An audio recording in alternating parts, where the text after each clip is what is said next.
It's over in Minneapolis. Big Ten tournament. It has gone final. 66-57, Penn State over Michigan.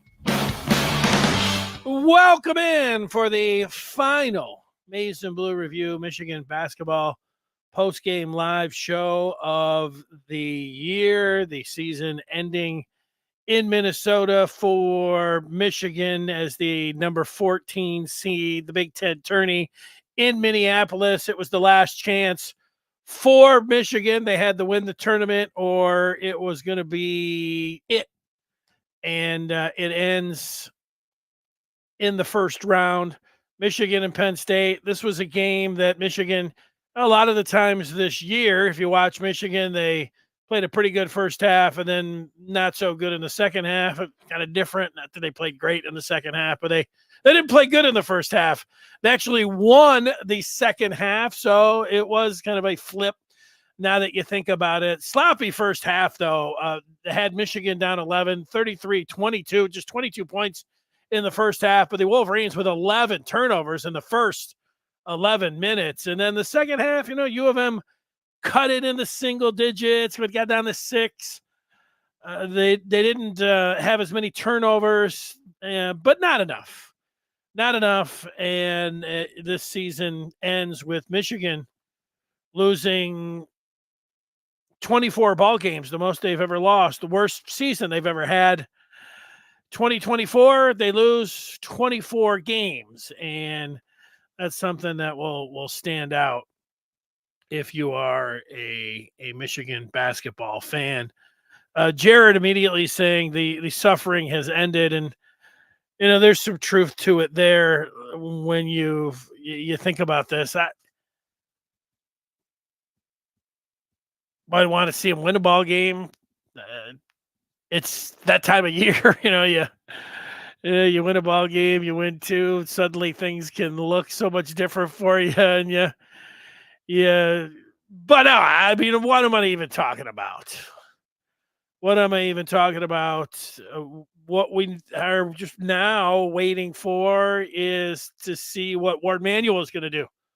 The ball is in Ward's court. And let's take a look at the final numbers and see if there's anything that stands out as we go through it. Michigan, Terrace Reed Jr., there's been a lot of speculation. And sure, it's going to be a lot of speculation when you have a 24-loss team and you don't know about the head coach. The guys might be jumping into the portal. Terrace Reed Jr., he shows flashes. I wanted him to have a better season. I'm sure he wanted to have a better season himself, but the flashes that he shows in a hard work over the summer, if he came back, he could be a nice Big Ten player if he puts the work in. 12 points for Terrace Reed Jr. You have to wonder if you've seen the last of him. Now, I don't know. I've, guessing whether or not he's going to go into the portal. Sure, I think there's going to be teams. If you're a halfway decent player, there's going to be some teams that are going to be coming after you, and Michigan's the prospects, whatever it's going to be, they're likely going to be looking up at everybody in the Big Ten again next year. So you may have seen the last of Reed Jr. I hope not. We have seen the last of TW2, Terrence Williams, the second, 15 points. Will Cheddar, the fan favorite, the sportsman of the year in the Big Ten. Not a good game for Cheddar, 2 points. He fouled out. Speaking of not good games, Doug McDaniel, 7 points, held scoreless in the first half. Penn State has an outstanding defender in Baldwin Jr., who had 17 points in this game, and he checked and shut down Doug McDaniel. McDaniel was frustrated. 7 points, 3 of 12, 1 of 7 from downtown. He was shooting air balls. Poor game from Doug McDaniel. He's another one that you wonder if he's playing his last game in a Michigan uniform. he's a nice offensive player. There'll be plenty of teams that would want him. You think about the 6-game road suspension. What else can you say about that? Is he going to be upset that Michigan did that to him, put the dunce cap on him, and everybody? I did it himself, so I don't know. If I had to guess, I would say he's gone. 7 points for McDaniel. Namari Burnett had 11 points, and then the bench. Is there anything to look through on the bench? Not really. Trey Jackson, a goose egg, instant offense, but came in, jacked a couple shots up, didn't get anything going. I cannot tell a lie. George Washington III. Boy, he must have gotten in late in the game because I watched to the last 2 minutes, and then I didn't throw up my hands or anything. I just said, okay, there's not going to be a comeback. Let's get ready for this. But George Washington III hit 4 free throws and ended up with 4 points. Yo-Yo, maybe he was hurt or something. He couldn't even get any run in there. Jace Howard. Jace Howard had one of his worst games. And not that he plays a whole lot, but he'd grab a rebound and he would be right in front of the basket. And, he missed at least 3 bunnies right there. Just, not his night. 0 for 5 from the field. 0 of 2 from downtown. Did hit a couple free throws. Juwan's son did. So he gets in the scorebook with 2 points. Jalen Llewellyn, same old story with Jalen. Not a whole lot for the transfer from Princeton, ends up with 2 points. That's it when it comes down to the box score. Now, Penn State, I don't really have I think Penn State will get wiped out against Indiana. Nobody's going to pick Penn State. Penn State is a brutal team. You can say Penn State, I don't know, a Penn State basketball fan to be watching this and say, yeah, it was brutal. It beat Michigan by 9. Yeah, you did, but you weren't very impressive in doing it. Hicks had 20. He led all scores. That's it. That's the one. Jared wants no minutes for Yo-Yo. When seasons go on and you're not going to have a good year, there's going to be questions and complaints from fans and media. That just comes along. It goes with the territory.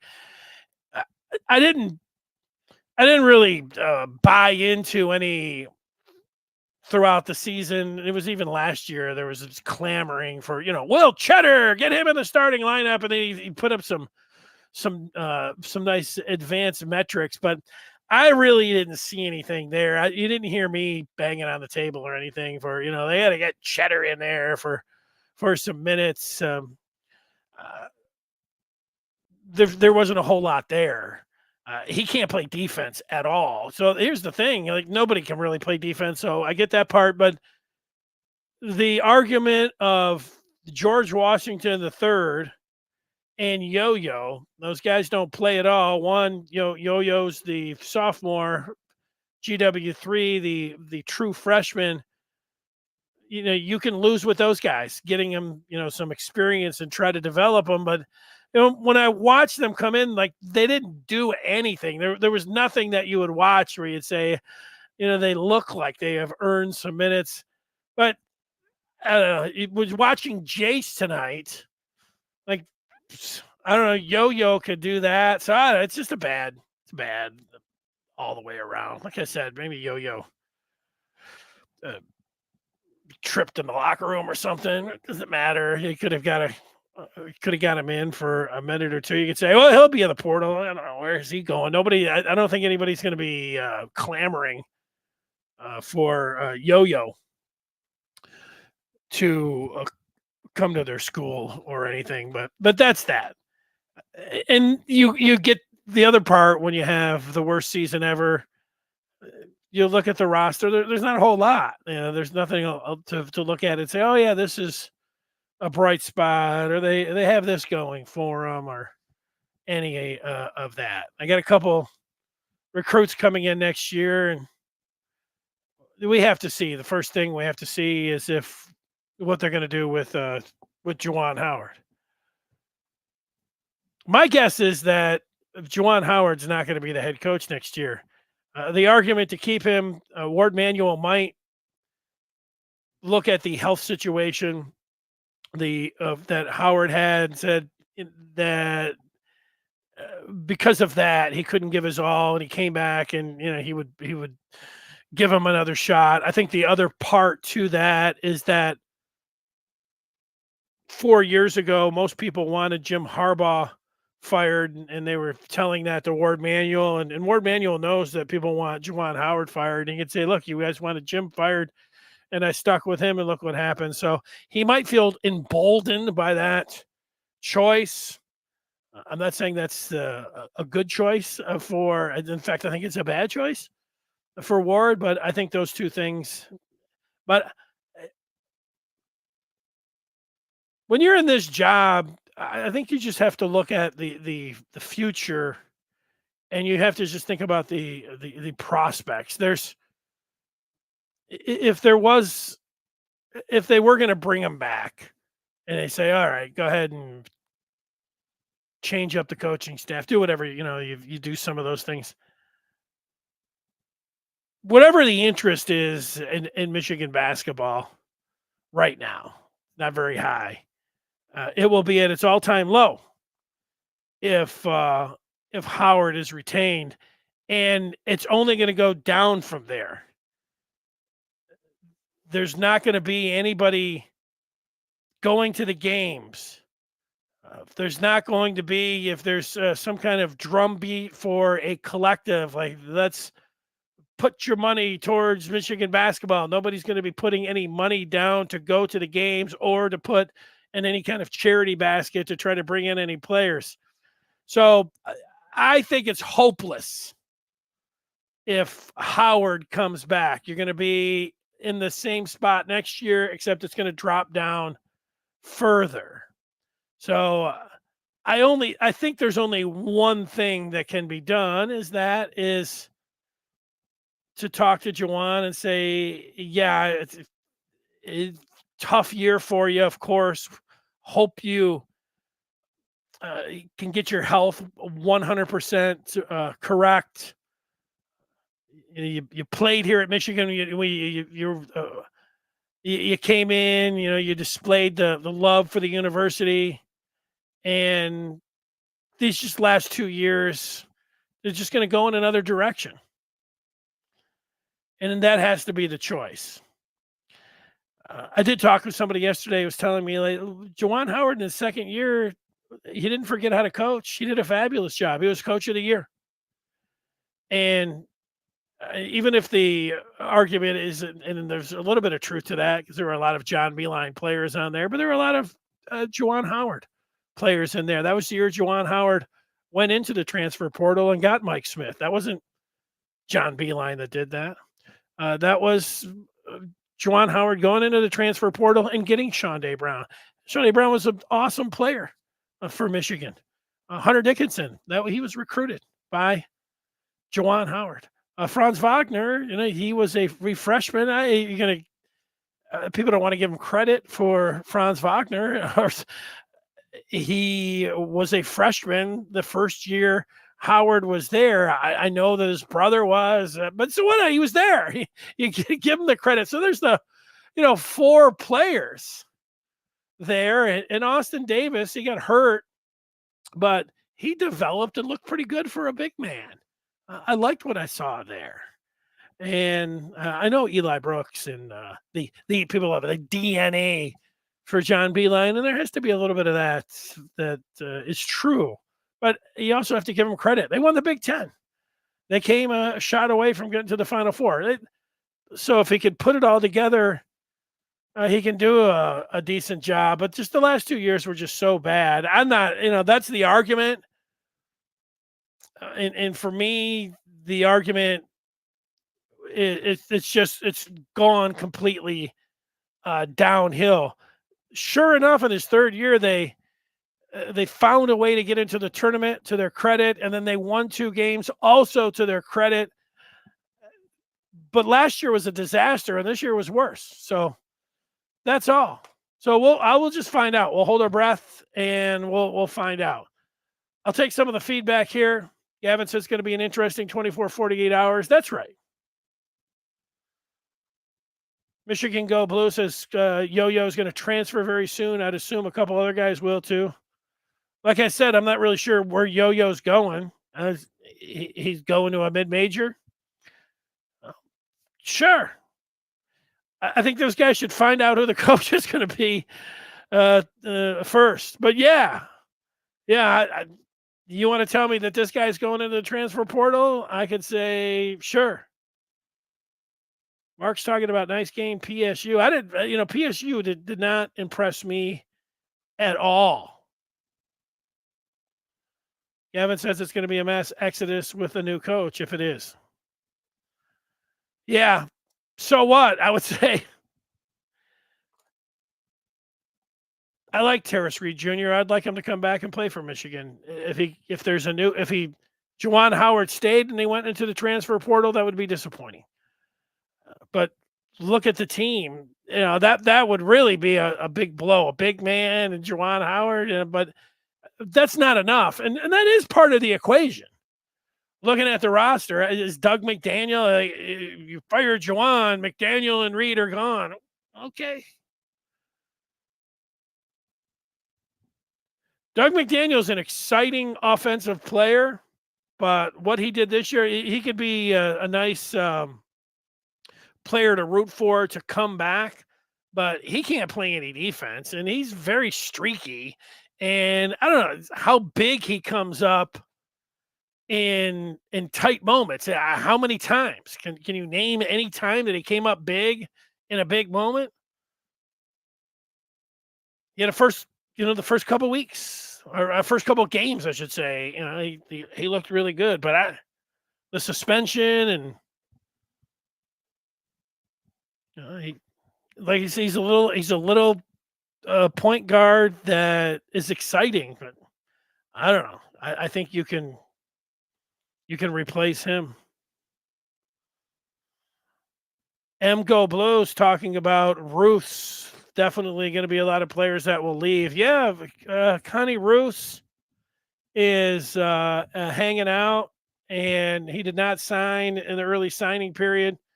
That's not 100% sure. You don't know who the next coach is. So, yeah, that would be it. Is he enough to say, bring back Howard? I would say no. Z-Man's talking about he wouldn't mind seeing an entirely new roster. It could be that.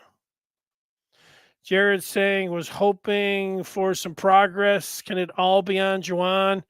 Does some of it fall on Phil or Sadi? Yeah. It falls on all of those guys. Howard Isley. Thing is, when Howard wasn't in there, they actually played their best basketball when he wasn't the coach. And it goes back to when he was suspended for the slap swing. They got into the NCAA tournament with, I don't know, maybe they were playing for their coach or whatever else. But this sums it up from CK. It was the worst season ever. Michigan basketball fans get a hard rap, get a bad rap. I believe people don't care about basketball. It's been said. I look at it. I've been around Southeast Michigan almost my whole life. I like how the sports fans react to the teams. If you want to be somebody because you're a Michigan fan that just goes down to the game, you'll never not root for the team because you just love them. You're just maize and blue through and through, and there's no negativity, and you'll always show up. Well, that's great. That's fine. But a sports fan to me, that if a team, you earn people going down and filling up the seats.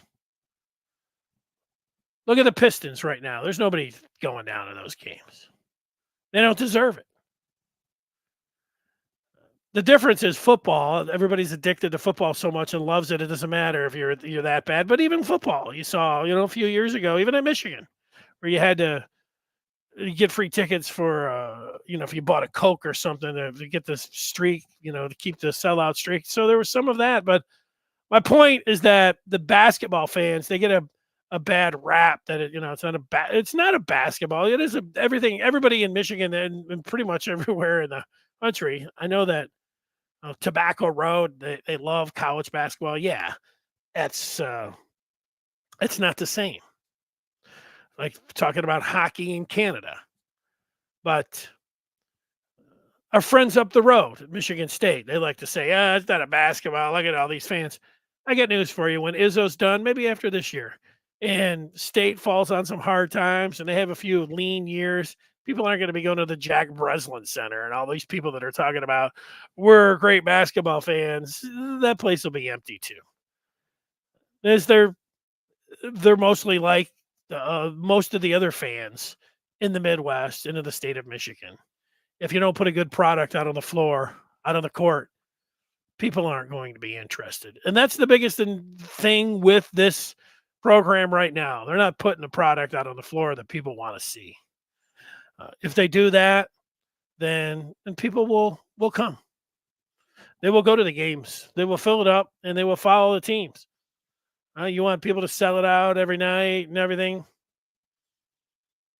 I went to games when the Fab Five were here. They didn't sell out all the games when the Fab Five were playing. Fab Five, everybody, they've changed they were the socks and the shorts. They were college. They didn't sell out every game. They were great in the tournament. They were great. They didn't win the Big Ten. That used to be a thing. Winning the Big Ten was a big deal. And, that stuff. So that's where I'm at with it.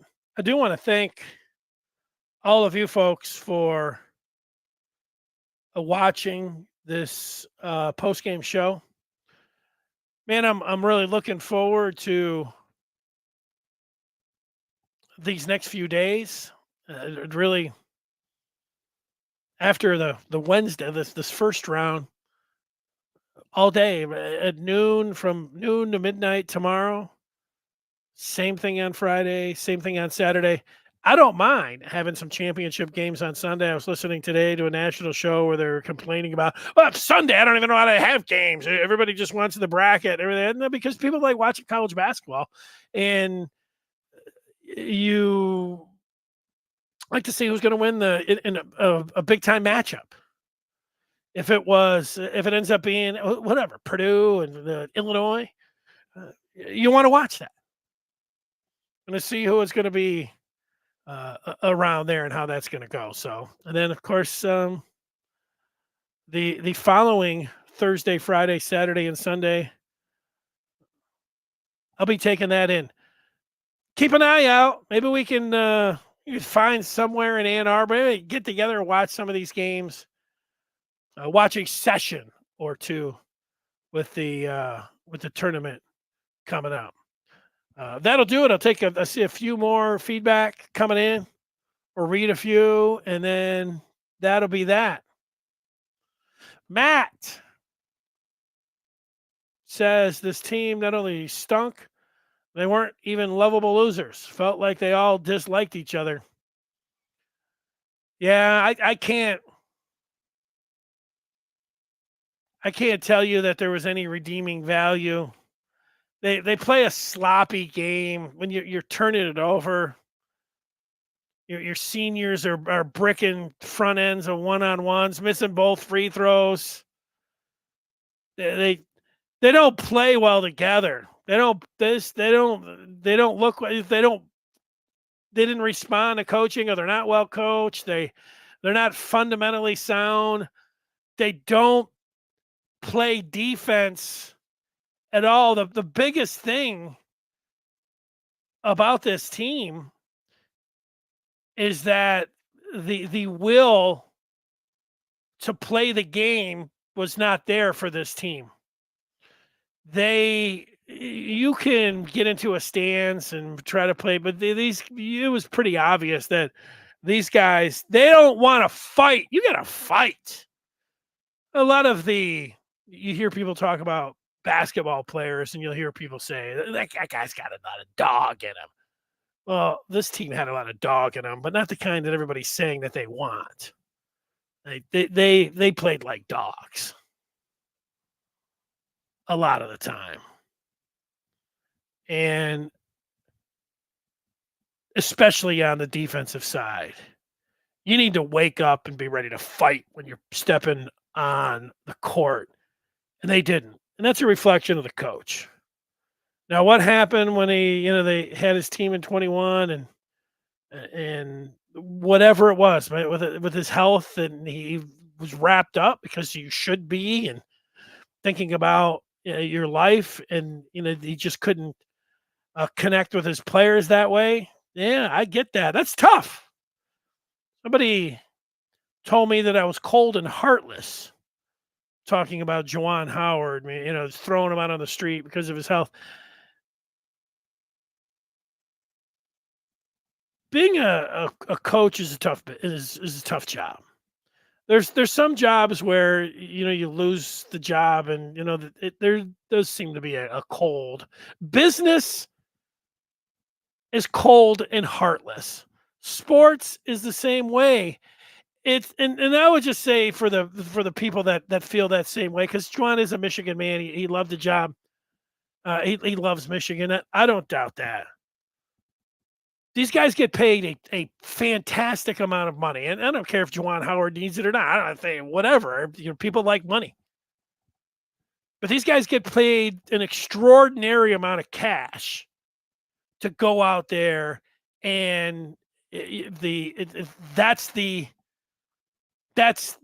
job description. You can be heralded and cheered and just beloved forever if you can figure it out and you can win at a place. Now they can build a statue for it. Or the other side, it's what you want to call it, a cold, heartless business. That's why you get the money that you get. I would say if you'd feel something bad for somebody, and it might not even be the assistants, it could be somebody else, but that's part of the job that you get into. Are all U of M fans pulling for Oakland now? I would think you would pull for Oakland. I like Greg Campy myself. What's not to like about Greg Campy? He's been at Oakland U for 40 years. He is a nice guy. I've talked over and over about the names about replacing him. Looks like McDermott just got signed by Creighton. He was one of the guys that I looked at, and some of the others that I liked. Wes Miller. I like both of the Drake and Indiana State coach. They played in the Missouri Valley Final. Taking a look at those two, these guys up at the top. I put a list of these for people that are listening on the podcast, but when it comes down to it, Lamont Paris, South Carolina, Wes Miller from Cincinnati. Those are the stops that I would make first. But the thing for me is a big part of it. I've watched South Carolina, the way they play the game. I see how Chris Collins and how he coaches at Northwestern and what he's been able to do with what they have to, the restrictions that Northwestern has. I think he would be a good coach at Michigan, but I could tell you I like the system and I like this, and you could say, well, I don't. That's fine. Interviewing these guys and then talking with them and being able to connect with them. If you're Ward Manuel, that's what it comes down to. But those are going to be the first couple calls that I would make. But I would have, if I was Ward Manuel, he better have a pretty good idea right now. Maybe he's whittled that list down to 3, or maybe he's got his guy already. That and they're, I would think that they would be in the NCAA tournament, and then after that, you gotta be maneuvering behind the scenes. But so there's There's a dozen coaches that I would want to talk with that could come on in here. Bad season, but NCAA is the best, even without a dog in the fight. I agree with that. It sucks on Selection Sunday. It's so much better to to have your team in there and be able to see Michigan and where they're going, and then talk about it. But you're right, it's still great. Calvin talking about moving on before he sets his program back years. I'm with you. Dave says, can't take my sunshine away. The Buckeyes are sad. Yeah, well, yeah, that's right. Best football season ever. Worst basketball season ever. You'd like to have them both, but you can't have everything. Thanks so much for watching, listening. 66-57, 24 losses on the year for Michigan. I'll see you over on the Maize and Blue review, and I will see you on this very feed on Friday at 2:00. Thanks for watching, everybody. Have a great night. Enjoy March Madness.